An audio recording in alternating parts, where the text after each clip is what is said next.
बलदेव की बीवी सौधा ने 70 साल की उम्र में एक बच्ची को जन्म दिया। गांव वाले हैरान रह गए। बाज ने कहा कि ये खुदा की तरफ से मोजिज़ा है, दूसरों ने कहा कि ये किसी खुफिया तरकीब का नतीजा है। लेकिन सच कुछ भी हो, बलदेव की जिंदगी बिल्कुल बदल गई। लेकिन ये खुशी कलील मुद्दती थी। बच्चे की पैदाइश के फौरन बाद सौधा ने आखिरी सांस ली। वो अपने कदमों पर नहीं चल सकी और अपनी बेटी पर एक आखिरी नजर डालते हुए इंतकाल कर गईं। ऐसा लगता था जैसे बलदेव पर अजाब आया हो। एक ही लम्हे में वो बाप बन गया था और अपनी माँ को खो चुका था। बलदेव ने बच्ची का नाम मेरा रखा। गांव वाले अक्सर मजाक करते कि ये बलदेव की पोती है, इसकी बेटी नहीं। लेकिन बलदेव को उन बातों की कोई परवाह नहीं थी। इसने नन्ही मेरा को अपनी बाहों में थाम लिया। यूं लगा जैसे सारी दुनिया इसकी हो। गांव वाले हैरान थे कि एक 70 साला शख्स एक नौजायदा बच्चे की परवरिश कैसे कर सकता है। लेकिन बलदेव पुरज़्म रहा। अपनी बेटी के लिए दिन रात जीते थे। जब भी वो रोती तो वो इसके दरवाजे पर पहुंच जाता, दूध का खास एहतमाम करता। इसे अपनी गोद में बिठाकर वो इसे फर्श पर लिटा देता। बलदेव सिर्फ एक आम डॉक्टर नहीं था। वो ना सिर्फ जड़ी बूटियां जानता था बल्कि कुछ खुफिया इलाज भी जानता था जो आम लोगों को मालूम नहीं था। बरसों की तन्हाई और लालच ने इसके दिल को सख्त कर दिया था। बीवी की मौत के बाद वो और भी तल्ख हो गया। लेकिन जब इसने अपनी बेटी की मासूम आंखों में देखा तो इसे लगा कि अब वो दुनिया को अपने कदमों में झुका सकता है। वो अक्सर अपने आप से कहता था कि ये बेटी मेरा मुकद्दर है, शायद इसके जरिए मेरी हिर्स पूरी हो जाए। वक्त तेजी से गुजर गया। मेरा अब 7 साल का था। वो गांव की दूसरी लड़कियों से बहुत मुख्तलिफ लग रही थी। दूधिया रंग, बड़ी बड़ी आंखें, लंबे काले बाल और एक अजीब सी दिलकशी इसकी मुस्कुराहट में छपी हुई थी। लोग इसे देखकर अक्सर कहते कि ये लड़की कोई आम लड़की नहीं थी, इसके अंदर कोई जादू था।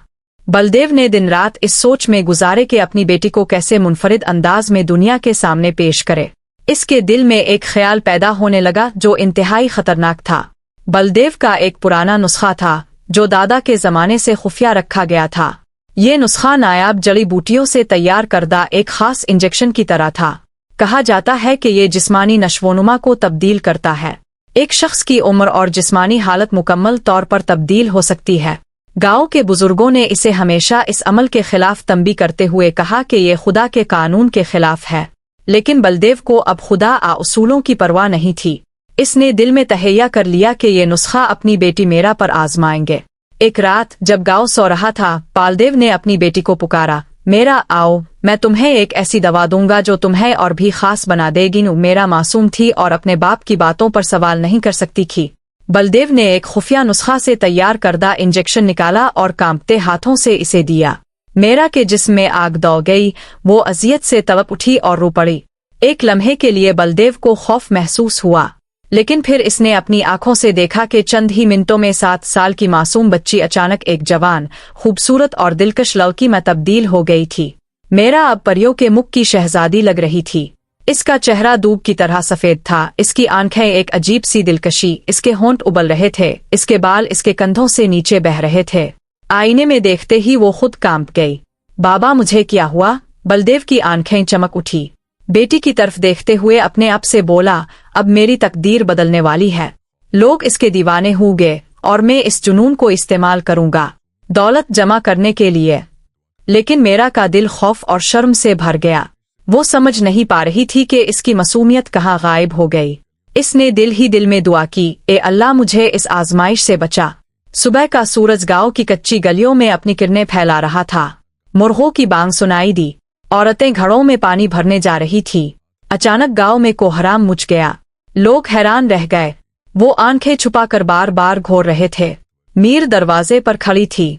वही मेरा जो कल 7 साल की मासूम बच्ची थी, आज वो एक नौजवान, दिलकश और नाकाबिल यकीन खूबसूरती में बदल चुकी थी। संभव है, कल तक तो ये बच्ची थी। युवा लड़के आंखें चुराने की बजाय विस्मय से उसे निहारने लगे। स्त्रियां होठों को काट काट कर एक दूसरे के कान में धीमे स्वर में कहने लगी, बलदेव ने अवश्य कोई टोना टोटका किया है। गांव के बच्चों ने ताली बजाकर शोर मचाया, देखो देखो, मीरा परी बन गई है। बलदेव के मन में गर्व की लहर दौड़ गई। यही तो वह चाहता था, गांव वाले उसकी बेटी के सौंदर्य के दीवाने हों ताकि वह अपनी लालसा की आग को शांत कर सके। उसी रात बलदेव ने मीरा को अपने कक्ष में बुलाया। वह धुएं से भरे वातावरण में बैठा हंस रहा था। बेटी, देख रही हो ना, लोग तुम्हें देखकर सुध बुध खो रहे हैं। अब समय आ गया है कि हम इन लोगों को अपने लाभ के लिए उपयोग करें। मीरा की आंखों में आंसू थे। पिताजी, यह सब अनुचित है। मैं अभी भी केवल 7 वर्ष की हूं। मेरा मन अभी भी बालिका का है। यह देह मेरी नहीं है, ये एक छलावा है। बालदेव ठहाका लगाकर हंसा। मीरा, इस संसार को सच्चाई से कोई सरोकार नहीं होता। उन्हें केवल सौंदर्य चाहिए, आकर्षण चाहिए। तुम मेरी बेटी नहीं, मेरी भाग्य विधाता हो।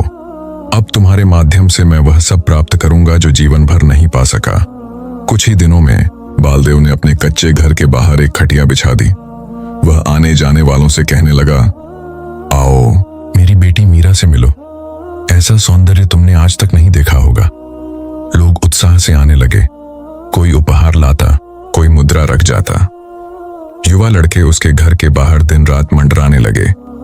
बालदेव उन्हें भीतर बुलाता, मीरा को दिखाता और बदले में सिक्के और नोट इकट्ठा करने लगा। गांव में चर्चा फैल गई। बालदेव की बेटी मीरा, वह तो सौंदर्य की देवी है। मीरा दिन रात एक कमरे में बंद रहती। लोग आते, उसे घूरते, उसकी प्रशंसा करते, लालसा भरी दृष्टियों से उसे देखते। वह अपने निष्कलंक हृदय के साथ पीड़ा सहती रहती। हर रात वह चुपचाप आकाश की ओर देखती और धीमे स्वर में प्रार्थना करती, हे ईश्वर, मुझे इस अपमान से मुक्त कर। मैं स्वतंत्र होना चाहती हूँ। लेकिन भोर होते ही वही क्रम पुनः आरंभ हो जाता।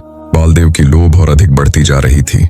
मीरा की प्रसिद्धि अब गांव की सीमा से निकलकर आसपास के क्षेत्रों तक फैल चुकी थी। अब लोग दूर दूर से आने लगे। कोई अपने पुत्र के लिए विवाह का प्रस्ताव लाता, कोई उसे देवी कहकर नमन करता, कुछ तो धन का अंबार लेकर आने लगे। बालदेव का हृदय आनंद से भर गया। वह प्रत्येक आगंतुक से यही कहता, मीरा केवल उनके लिए है जो सबसे अधिक मूल्य चुका सकें।